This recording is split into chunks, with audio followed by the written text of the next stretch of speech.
We are the Guinea Pig Collective. All will be assimilated. Resistance is futile. Guys, what's going on? As we're hanging out with Stripe, the horror icon. Big Stripe is having a really bad hair day today. But of course, with Stripe here, of course, you know it's horror related. So what do we got for you this time? From Neca, Gremlins 2, the new batch, we got the ultimate Greta female gremlin figure.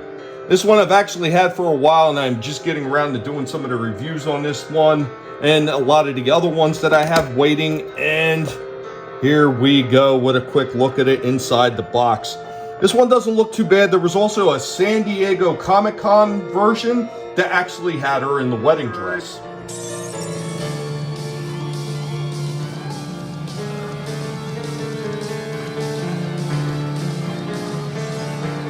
Right out of the package, here we have Greta. Now, the way that this figure sits on these high stilettoed heels, I really thought for sure that this thing was going to fall over all over the place. But surprisingly, this thing actually stands fairly well. This is a bit shocking to me. It comes with soft hair right here sitting on the head. And it does come with the boa accessory. Fair amount of posability, the gender flask, and of course the boa that I mentioned.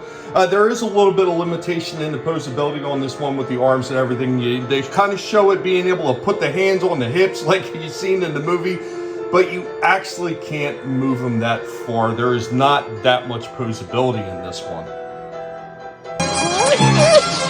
The extra arm part you get is you get these extra hands right here, which they barely grab the flask. The original ones seem to do it just about the same.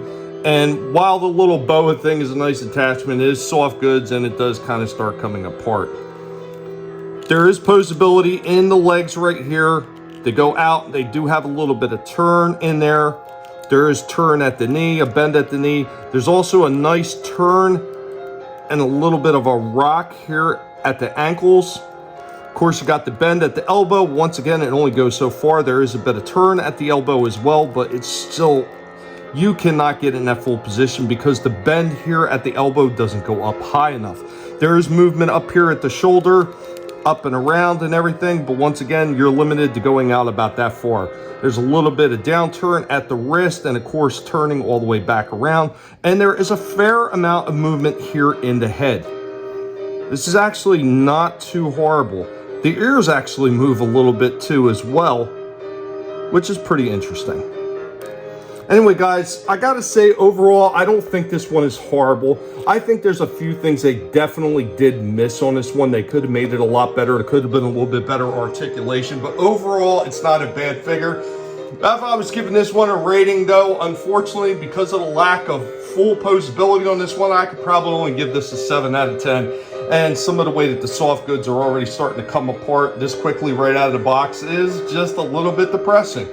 The accessory it comes with is very limited. They probably could have put some better hands in there, maybe some open hands instead of just closed hands that don't really hold much because it barely holds on to this flask. So I'm not really sure what they're for. Otherwise, it's still a nice addition to a Gremlins collection. Be sure to let Stripe know what you think about this one. Later, y'all. I did want to touch on real quick. So while there was some misses in the articulation on this one, the likeness on this one is truly outstanding. It looks amazing as far as all the details are on the body. All that looks great. All you had to do, Neca, was get the articulation right.